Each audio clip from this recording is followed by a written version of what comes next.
Well into the new year. It's the fourth day of the new year, and for most, rather, it comes with a whole bunch of resolutions. But changing habits is not always easy. I'm joined in studio by clinical psychologist Khosi Jiyane to help us stick to our goals. Good morning. Hi, good morning. Happy New Year. And to you, I guess we'll be saying you. that until like March or something. Indeed, yeah. So you're coming into the new year, and you've got issues that you still have from the old year. Some people, I heard someone say the other day that, well, for me it feels like a continuation from 2015, really. There's a lot of things that I still haven't managed to push through. Yeah. How do you break it down bit by bit to ease pressure off of yourself? Yeah. So I think, before we talk to the practicalities of resolutions, I think we need to understand the fundamental essence that it is about man's search for meaning in life, so it's not about the time itself. It is about what we do with the time that we have. It's a very short span of time that we have here, and so it's about carving out and inscribing into those moments meaningfulness, because the last thing that the human mind has tolerance for is meaninglessness. And so resolutions are about living our lives consciously, because ultimately, one philosopher said an unexamined life is not worth living, and because it then becomes meaningless. And so resolutions are about those moments of pausing to say, just as in life in general, there are seasons to life, and there are milestones in life. It's a process, it's not an event, and therefore there are milestones and things that need to be achieved at certain times. And so resolutions are about stopping to say, let me look back on the journey traveled, put myself in the present, and project myself into a future. Because if you don't have a sense of a future, you don't make resolutions. So it is about an anticipation of a life that we desire. Right. And so putting that into action then, resolutions is actually just the beginning. Yeah. And people think it's not an achievement to make resolutions. The achievement is in moving from the resolution to the actions that get you to the results. Right. Khosi, how important is it though in that to take stock of self, to evaluate who you are, where you are, what sits right with you, what doesn't sit right with you, in order to move forward? Absolutely essential. So you can't do resolutions because it's the in thing, because everybody is doing it. You've got to be present enough in your own life, because it is about you. Resolutions are not a group journey, So as much as there are those elements that do need to incorporate the fact that we are social beings. Our lives are never a solo performance. There's always others to consider and other things to consider.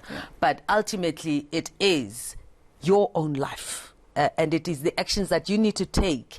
And therefore, it is the presence of mind that's got to be there moment by moment for you to be able to take those actions. Because ultimately, if you don't take actions, it was not a resolution.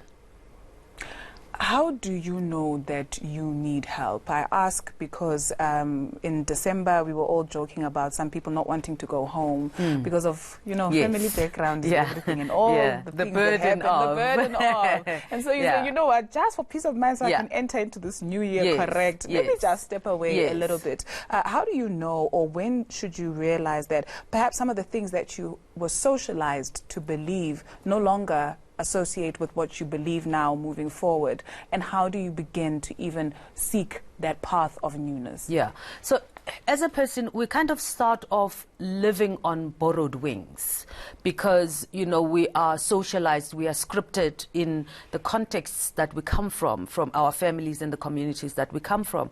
And so we inherit the collective thought form or the collective consciousness of the people that shape us into who we are. But there's got to be a moment of awakening into the self, to who am I in this crowd, in this sea of opinions and values and belief systems and so on. Mina, who am I in myself? What speaks to me? What resonates with me? And what is my truth? And to have the courage to live your truth in the sea of a whole lot of other truths that coexist with you.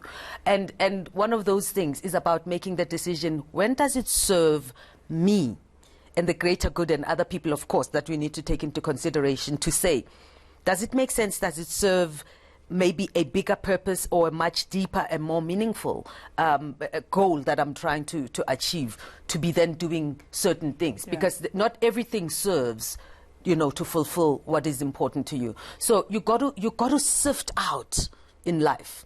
And in sifting out, you got to then recognize you need to be willing and accept the reality that there are some people that you're going to have to disappoint in life in order to be true to you. Because if you don't, then there is no you. You just kind of, you have no boundaries of you don't have a self, but you kind of are just, you know, floating along with other people. So that's the price we have to pay to achieve what we need to achieve. And disappointment is a part of life. It is. Speaking indeed. about disappointment, you often hear people say, be gentle with yourself. Yes. How do you be gentle with yourself when you really want that job, when you really want to do X, Y, Z, but then you're faced with, sorry, rejection, or no, you can't do this? Yeah, so there is a balance that we need to strike, because there are often, you know, competing priorities. So as much as I'm one to say, be gentle with yourself, what that means is to recognize that it's not a straight line.